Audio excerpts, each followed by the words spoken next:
"Sir, you just came back from the real world," the reporter said. "What do you have to say to us simulated folks?" I groaned and turned up the volume on my phone, allowing the music from my earphones to drown out the interview. In recent years, a theory had been buzzing among the populace.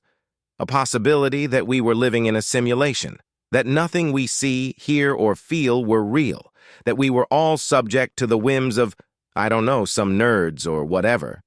But what's the damn point of dwelling on these questions? It's not like the rent will lower if it's true, or that extreme weather will become less frequent, or that you'll no longer need to eat. The cult that lived their lives based off that theory all died of starvation. But they must have done something right because the theory became even more popular afterwards. Adventurous people went on long expeditions to find a true reality gateway. Scientists performed numerous experiments to test the realness of this world. Even governments performed extravagant rituals in an attempt to make contact with whoever's above us.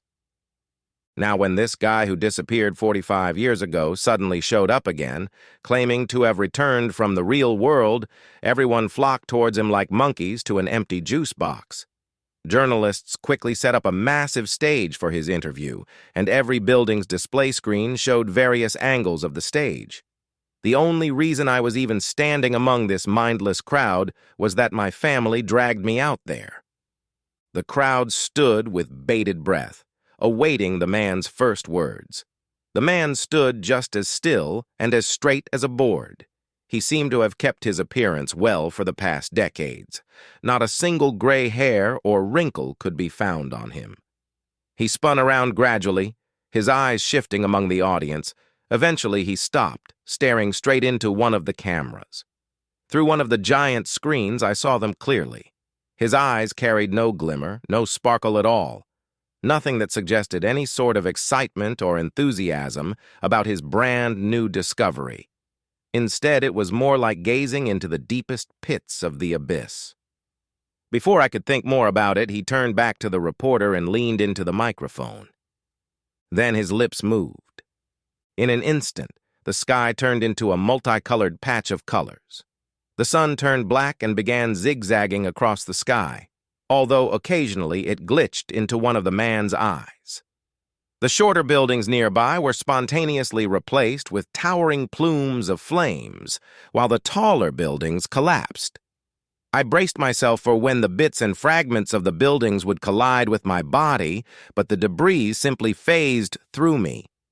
Meanwhile, the crowd was disappearing in flashes of bright white light that shot into the sky, starting from those nearest the stage. Some people frantically rushed away from the stage, and as they did, I got knocked over.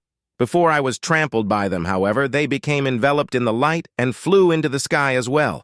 I rushed over to the stage, but it was nowhere to be seen, and instead the man was standing in its place. For a moment, our eyes met once more.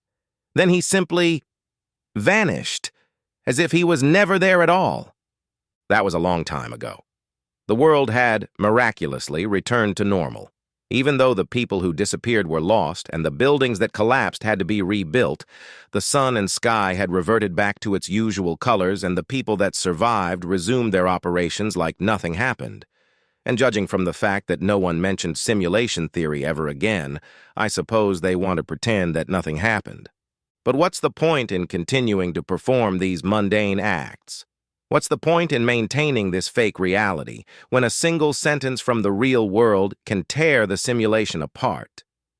For me, I just can't ignore what I've seen. I have to find that man and learn what he knows and why he did what he did. Perhaps throughout my search, I'll find something I can use to tear the real world apart, too.